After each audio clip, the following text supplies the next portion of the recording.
Ladies and gentlemen, Stevie D. Quite a production here. We got an enormous budget. Thank you for having me, ZERO Prostate Cancer Summit. It is an honor to be here in my double wide here in California. We'd rather be there in person, but it's probably a good thing. I could possibly have outstanding warrants in DC. But no, I'm excited to be here. I even blow dried my hair. Is it blow dried? Blow drew? No, I think that's right. Blow dried. Blow dried my hair just for this. No, actually, I blow dry every day. I love my Keith Partridge haircut, people. Had the same haircut since the 8th grade. I wake up in the morning and go, I think I love you, and what am I so afraid of? People under 40 are going, who is Keith Partridge? I don't know who that is, but I should write some Justin Bieber jokes. Anyway, people, I am white trash. I got the Trans Am to prove it, or as I call it, my Kentucky Porsche. One of my favorite things to do in my Trans Am is pick up my daughter from elementary school. Because I'm pretty sure in the state of California, it's illegal if you drive a Trans Am to come within 500 feet of an elementary school. So for that reason, I like to go just to make the parents nervous. But yeah, I pick up my daughter and I get some crazy looks. There's a patrol lady that's always out there with her walkie-talkie. She takes her job very seriously, very seriously. She's pretty badass. One day I pulled up and there's like your standard Prius and the Tesla and there's a Lambo. We're from the wrong side of the tracks in Calabasas, so I like to pick her up in my Trans Am, but I see the lady looking at me like on her walkie-talkie. Yeah, there's a redneck out here in the Trans Am. I'm pretty sure he's selling ecstasy or something. So I pull up and she comes up to me, just me. Who are you here to pick up? I'm like, me? You didn't ask the Prius or the Lambo, but I go, you baby, what time do you get off? You like Journey? I got an A-track. But so my daughter comes running out. She jumps, she knows not to open the door. She jumps in the car like Dukes of Hazzard. What's up? I go, what's up? We fist bump. She's like, Daddy, that lady's looking at you. I said, I know, babe. You know what to do. You want free ice cream, right? She goes, yeah. So I do a donut, and she stands on the T-top and goes, stranger danger, stranger danger. So I'm not allowed to pick up my daughter from school anymore, but it's all good. It was fun. It was worth it. Well worth it. I love pulling up, I pull up at school. I always feel like Matthew McConaughey at Dazed and Confused. All right, all right, all right. Hey kids, got an extra juice box? Be a lot cooler if you did, all right. I should have been a rock star, people. I don't know what's going on.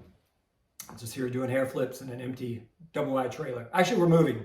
So that's what's going on. Good thing about being white trash and having a double wide when you move, you just hook up the trailer to the Trans Am and eastbound and down, load them up in, truck them. So, yeah, we're in the middle of a move, but I was pretty sure I moved out to California to be a rock star. Everybody's a rock star. Bradley Cooper won an Oscar for playing a drunk guy with a guitar. I call that a Tuesday, people. It's actually Sunday, but I'm not drunk yet, but I did just watch the Super Bowl. And I may have a contact high just from watching Snoop Dogg for 15 minutes. So excuse me if I forget any jokes. But no, Bradley Cooper actually won an Oscar. Tell me something, girl. I'm like, shit, I'm shallow. Where's my Oscar? But I did think I was going to be a rock star as a kid. I'd be at home in my basement practicing my hair flip. What's up, people? Yeah. Then I learned you actually had to learn to sing or like play an instrument to be a rock star. So my mom felt sorry for me and one Christmas bought me a tambourine. Not the most badass rock star instrument in the world. You don't see a lot of rock stars going, what's up, people? Yeah! Solo. I'm from Kentucky, people. The movie Deliverance was a love story. So all of this is starting to make sense. It's all coming together, isn't it? Yeah, so a lot of people are doing the 23andMe. I'm going to find out my family heritage. I'm like, no, I don't need to find out. I'm my own second cousin. I'm good. All right. My family tree ain't got no branches, but I'm cool with that. No, I know I'm Elvis's biological son, and I don't need any stinking science to prove that, man. Thank you very much. But yeah, I grew up in a house, single mom, 3 sisters. It was up to me to be the man of the house, except the only problem was we already kind of had a man of the house, and that was my sister Donna. And Donna was tough. She'd wear Sears tough skins and her flannel shirts, man. I called her Butch Marshall Brady. She would always kicking my butt. She'd come in the morning, instead of knocking, she'd just come to my bedroom door and be like, kick the shit out of my door and say, Steve, breakfast is ready. Mom said, get up. But first we're gonna wrestle. Try and get past me, try and get past me. I'd have to hit her with my blow dryer. Get the hell out of my room. It's an artist at work here. Tell me something, girl. I think I'm delirious. I may have actually have a contact hat from Snoop Dogg. But Donna's happily married. Her husband's name is Susan. She's a UPS driver. It's all good. She actually called me one time, true story, and Donna said, Stevie, Susan and I think about starting a family. Want to know if you'd be a sperm donor. I said, look, we made that when we were kids, but I don't think that's appropriate anymore. Kidding, I'm kidding, come on. I said, besides, what would I say to the kid? You get over here, Junior. You get over here and hug your Uncle Daddy, boy. Uncle Daddy loves you, boy. Come on over here now.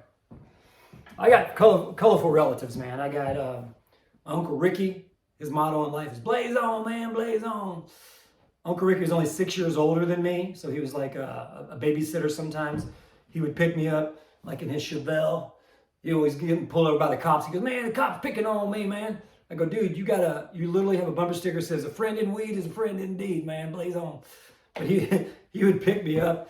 He's supposed to take me to a jungle, like the Jungle Book Disney movie. My mom would give him $5. Instead, he would take me to a Cheech and Chong movie. Other kids were going around singing bare necessities. I was going, hey, man, this joint smells like dog poop, man, blaze on. Uncle Ricky would pick me up with a 6-pack of Bud, a bag of weed, and go, man, I'm messed up, man, you better drive. I'm like, dude, I'm 7. I'm 7, bro. I couldn't reach the clutch. And they'd be like, you can't find them, grind them, man. It's all good.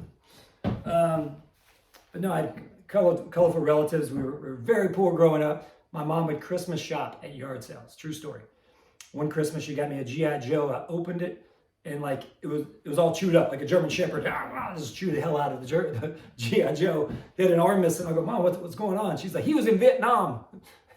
she got a crayon and drew a Purple Heart on the tennis shoe box, and she gave it to me. And here you go. But in all seriousness, it is an honor to be here representing prostate cancer. I'm honored to speak on it.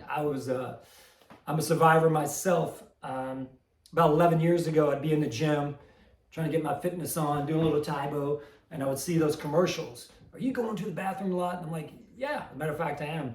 So I went and got the checkup. He said it was good. He said it was all clear. I was like, okay, I guess my wife just had like a voodoo doll and she's like sticking me or something going on. But 2 years went by, and actually 2 years later I went back and I did have prostate cancer. And they said, oh, you had cancer before. So immediately what went through my mind when I got cancer was like, hey man, now I get to write a book. Look at there. I can write a damn book. My wife's like, you can't even read a book. How are you gonna write a book? But miracles do happen. I was blessed. I wrote a book. It got great reviews somehow. Jonathan Simon, one of the leading surgeons of prostate cancer, compared this book. He said my writing reminded him of Hemingway. I was like, you mean Scooter Hemingway, the mechanic that works on my Trans Am, man? So yeah, I wrote a book called The Trans Am Diaries. Very blessed. And what happened in that 2-year window is the silver lining that I say is my daughter was born in that 2-year window. If they would have found the cancer 2 years prior, she wouldn't be here.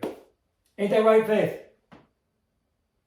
She said, huh? I'm sure she's on TikTok or something.